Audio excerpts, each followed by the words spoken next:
Ahora contestaremos la pregunta número 4.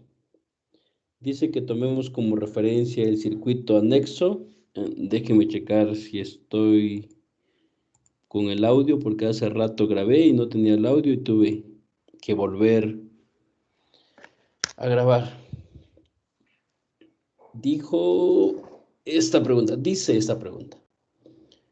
que si es correcta o no la primera afirmación, donde me dice que el voltaje en la resistencia de 2 ohms es igual al voltaje en la resistencia de 6 ohms. Y este es mi circuito. Voltaje en la resistencia de 2 es igual al voltaje en la resistencia de 6. Y así a simple vista contesto que sí.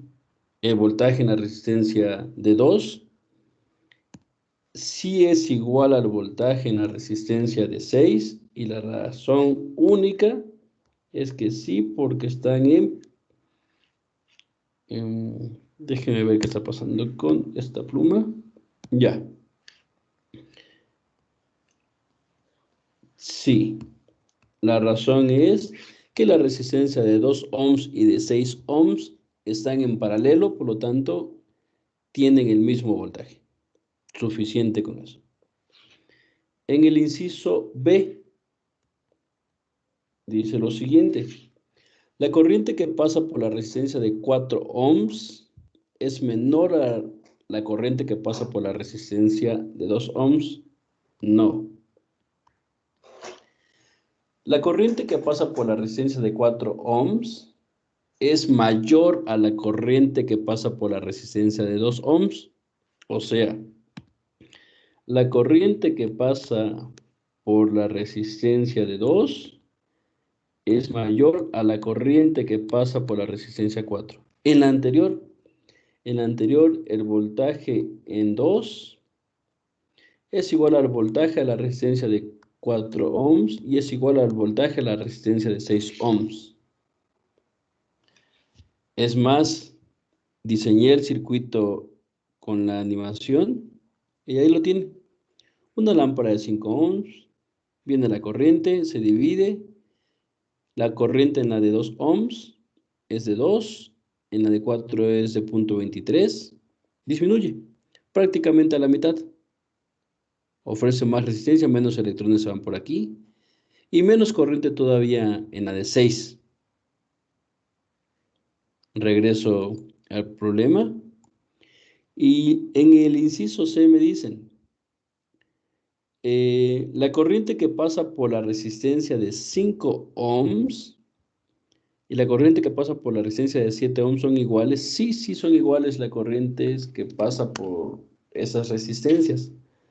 La razón es que sí son iguales porque simplemente la misma corriente que entra al circuito es la misma corriente que sale del circuito.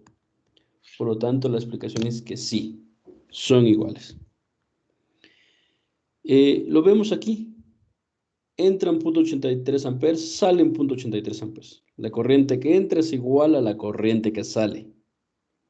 En el inciso D, ¿cuál brilla más? ¿La resistencia de 5 o la resistencia de 7? En este caso, brilla más la que tiene mayor potencia. Esa es la que brilla más. ¿Y quién tiene mayor potencia? Pues hay que calcular que la potencia es voltaje por intensidad de corriente.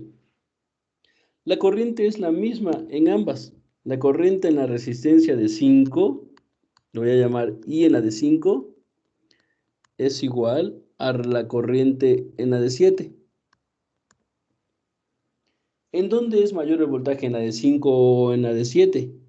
De acuerdo a los datos que nos dan ahí, el voltaje es mayor en la de 7. Por lo tanto, el voltaje en la de 5 es menor en el voltaje de 7. Por lo tanto, la potencia en la lámpara de 5 ohms es menor a la potencia en la lámpara de 7. Por lo tanto, va a brillar más la lámpara de 7 ohms. Regresamos a la animación y vean. Comparen el brillo. Esta es de 7 ohms. Comparen este brillo y comparen el otro brillo. Brilla más la de 7 ohms. La que está a la salida del circuito. Regreso a la última pregunta. Y dice que es en el inciso E. ¿Es correcta la afirmación que la mayor caída de voltaje entre las resistencias de 2, 4 y 6 se da en la resistencia de 6? No. Me refiero de nuevo a la pregunta 4, inciso A. Vean, a partir de aquí. Voltaje 2 es igual al voltaje en 4, es igual al voltaje en 6. Los voltajes son exactamente la misma en todas. ¿Por qué? Porque son circuitos en paralelos. O sea, esta resistencia de 2 ohms está en paralelo con la de 4 y está en paralelo con la de 6. Por lo tanto, tienen el mismo voltaje. Y así queda la respuesta de la pregunta número 4. Ahí está la pregunta número 4. Finalizo la grabación.